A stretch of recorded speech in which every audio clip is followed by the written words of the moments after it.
Bonjour à vous toutes et à vous tous. Je vais vous présenter la pleine lune du 16 mai 2022 à 4h12. Cette pleine lune est particulière. Pourquoi ? Parce que nous sommes dans une éclipse totale de lune. C'est pour ça qu'elle est rouge. Et lorsque la Terre s'aligne entre le Soleil et la Lune, elle projette une ombre sur la surface lunaire. Voilà pourquoi c'est appelé éclipse totale de lune. Et la prochaine sera le 8 novembre 2022. Donc je vais vous expliquer un peu comment je ressens ces aspects-là. Le Soleil en Taureau est conjoint au nœud nord. Et en face, nous avons la Lune en Scorpion qui est conjoint au nœud sud.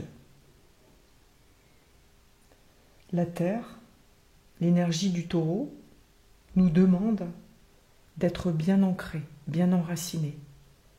Parce que depuis un petit moment, nous avons cette sensation, et quelque part c'est même plus une sensation vu que nous sommes fatigués, et nous avons besoin de nous reposer, parce qu'il y a besoin de ce rééquilibrage énergétique au niveau de la Terre, avec tous ces aspects qu'il y a eu avec le confinement et tout ce qui se passe au niveau de la guerre, et dans les autres pays. Voilà, c'est notre corps subit les influences, même si les pays sont loin. Nous sommes dans cette multidimensionnalité, ça veut dire que tout nous est impacté. Et c'est pour ça que je vous ai mis la cartographie, parce que la cartographie nous montre vraiment bien le jour où on est et les planètes qui traversent certes notre ville de naissance, mais ces planètes laissent des traces aussi dans les autres pays. Et c'est pour ça que pour moi c'était important de rajouter la cartographie pour cette pleine lune, pour voir vraiment l'influence qu'elle va avoir dans ces pays qui pourront peut-être être touchés par rapport à cette énergie d'éclipse totale. Donc nous avons ce Soleil en Taureau. Cela nous rappelle qu'il faut être bien ancré, bien enraciné, être proche de la Terre, être dans la nature pour nous ressourcer, renouer avec les plaisirs simples de la vie, le plaisir de manger équilibré, en conscience. Quelque part, il est important de faire la paix avec soi-même, d'arrêter de s'auto-critiquer, s'auto-saboter, s'auto-juger, car forcément, si vous vous jugez les autres. Retourner vers soi, vers la nature, notre propre nature, notre authenticité. Et en face de ce soleil, donc ça, on est dans une énergie yang, hein, c'est tout à chacun. Même si vous n'êtes pas du signe du Taureau, je vous invite vraiment à aller voir votre thème et où se situe votre soleil en Taureau, dans quel secteur de vie, dans quelle maison il se situe, pour pouvoir mieux comprendre cette pleine lune. Et si vous ne savez pas, avec plaisir, vous m'envoyez un mail et je vous enverrai votre thème et je vous dirai dans quelle maison il se situe. Et en face du soleil, nous avons la lune en Scorpion. Le Scorpion, c'est l'inconscient, le subconscient. Allez chercher dans les profondeurs. Imaginez cet animal, le scorpion, qui se cache sous le sable ou dans l'eau. Il se protège. Il peut être piquant, sournois entre guillemets. Le scorpion, il a une belle analyse psychologique, vu qu'il travaille même au niveau médiumnité, perception, ressenti. Et donc, le fait que ça soit une pleine lune. Donc, dans le thème, on voit cet aspect rouge, c'est ce qu'on appelle un soleil opposé à la lune. Et c'est pour ça qu'on l'appelle pleine lune. Donc, indirectement, on dit souvent qu'une pleine lune, c'est très négatif, mais tout est à prendre en compte en fait, parce qu'une pleine lune nous permet d'avancer peut-être plus vite qu'une nouvelle lune. C'est-à-dire que chaque pleine lune ou nouvelle lune travaille 3 jours avant, pendant et 3 jours après. Donc là, la mise en place par rapport à cette pleine lune, je dirais que avec les nœuds lunaires, c'est quelque part de travailler vraiment, et c'est pas des paroles en l'air, sur toutes vos peurs. Qu'est-ce qui vous fait peur encore au jour d'aujourd'hui? Pourquoi vous doutez de vous? Pourquoi cette confiance, vous l'avez perdue en vous? Les nœuds lunaires sont là vraiment pour éclairer votre chemin de vie. C'est le chemin de votre âme. Elle vous montre, nœud nord et nœud sud vous montrent la direction à prendre à travers ces signes astrologiques.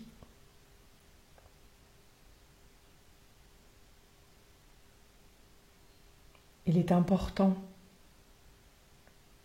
d'être vraiment dans cette non-attachement,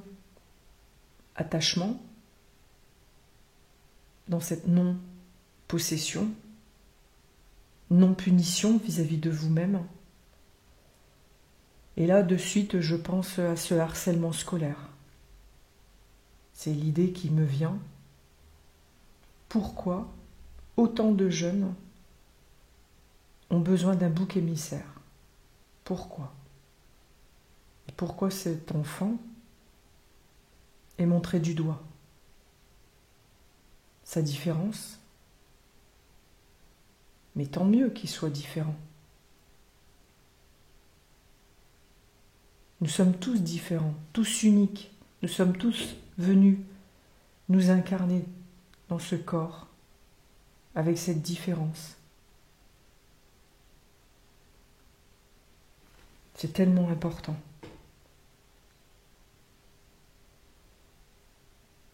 Et quand je regarde le thème de naissance, quand je dis le thème de naissance, c'est imaginons qu'un enfant est né le 16 mai à 4h12,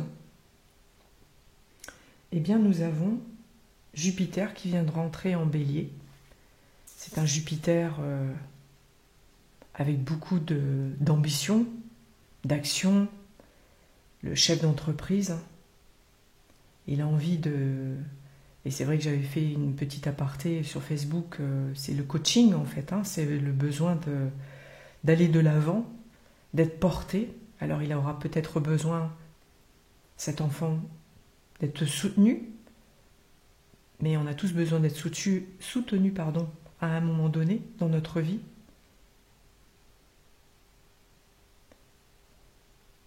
C'est la quête de sens. Ça peut être le sportif, Jupiter en Bélier. Attention à ne pas vous décider trop vite, être plutôt dans la réflexion. Demandez à votre Mercure qui est en Gémeaux d'être moins, je dirais, zébulon, quelque part. Prenez de la distance par rapport aux événements qui se passent actuellement. Prenez de la hauteur, comme je dis souvent, parce que Mercure, le jour de la pleine lune, sera rétrograde. Donc il met un moment de pause en vous et dans votre mental pour vous poser les vraies questions, les bonnes questions. Vous avez des décisions à prendre, c'est évident, c'est tout à chacun, chaque jour, à chaque moment. Mais le plus important est d'être dans la joie.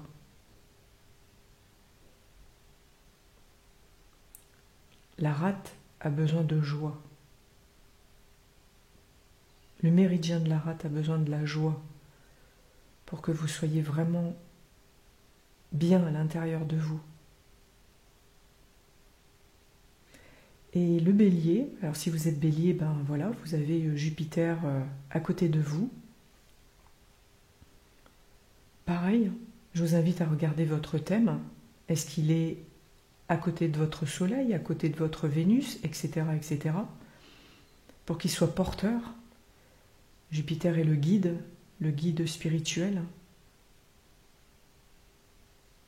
Et dans le Bélier, il y a aussi Vénus et Chiron, qui sont l'un à côté de l'autre, donc en conjonction. Cela veut dire qu'il est important d'ouvrir votre cœur, de prendre du temps pour vous le matin, de vous remettre dans votre cœur. Alors c'est curieux que je vous dis vous remettre, parce que normalement on est dans le cœur, mais quand on est avec un mental trop actif, on en oublie le cœur. Donc faites descendre votre mental à votre cœur, vos pensées dans votre cœur, et vous allez mieux comprendre cette ouverture qu'il est important d'avoir.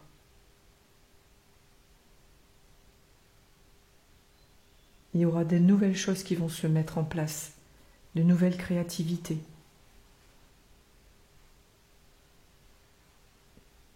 Vénus conjoint à Chiron. Chiron est la blessure existentielle du passé. En Bélier, ce Chiron a pu se faire mal à la tête ou avoir mal aux oreilles, pas réussir à entendre ce qui est à entendre. Et donc un Vénus conjoint à Chiron, c'est l'appel de l'amour. Mais est-ce un amour de dépendance, de possession, de perversité, ou plutôt de détachement, tout en aimant la personne qui vous est proche? C'est tellement important que 1 et 1 font 2 et non 1 et 1 font 1. Je parle de ça par rapport à la fusion qu'on peut avoir vis-à-vis de quelqu'un.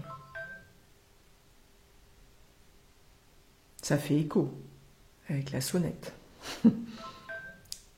Deuxième fois. Mercure en Gémeaux. On est dans ce côté commercial.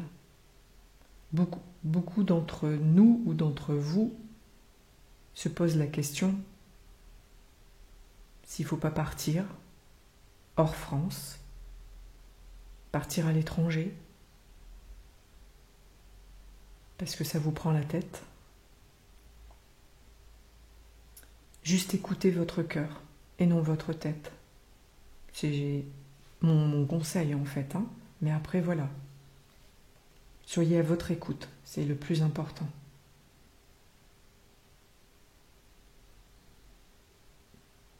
Et ensuite, on voit dans le Poisson Mars et Neptune. Mars est représenté dans la symbolique comme le dieu de la guerre, celui qui actionne la manivelle et qui y va, qui a peur de rien. Il part avec son bouclier et il est prêt à tout détruire. Et là, il est proche de Neptune. Neptune, on est vraiment dans une connexion spirituelle. Dans tous les endroits sacrés, les lieux sacrés.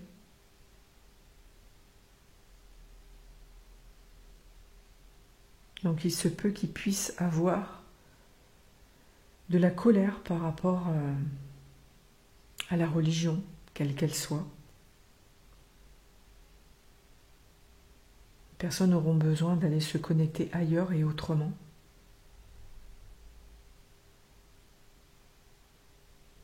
Ressentez ce Mars et Neptune en vous, en Poisson. Dans votre thème de naissance, où est-ce qu'il fait écho? Est-ce qu'il reçoit des aspects négatifs en face, en Vierge? Ou il reçoit des aspects positifs? Mais quelque part, rien n'est négatif, pour ma part. Tout est évolutif. Tout a une raison d'être. Pour comprendre, apprendre, évoluer. Surtout que Mars et Neptune, ils sont aidés par un trigone de la Lune en Scorpion. Donc c'est comme s'ils étaient pulsés par l'état émotionnel de la Lune, par la psyché, les messages de l'au-delà. Soyez à l'écoute vraiment de votre corps, tout en étant bien ancré, parce que le poisson, c'est les pieds. Donc il faut être vraiment bien ancré pour bien recevoir les messages, et non la tête, que dans les nuages.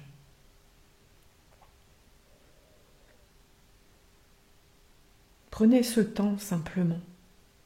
C'est le seul conseil que je pourrais vous donner, c'est regarder ce thème de naissance que je vous ai mis en vidéo et laissez-vous porter pour pouvoir ressentir.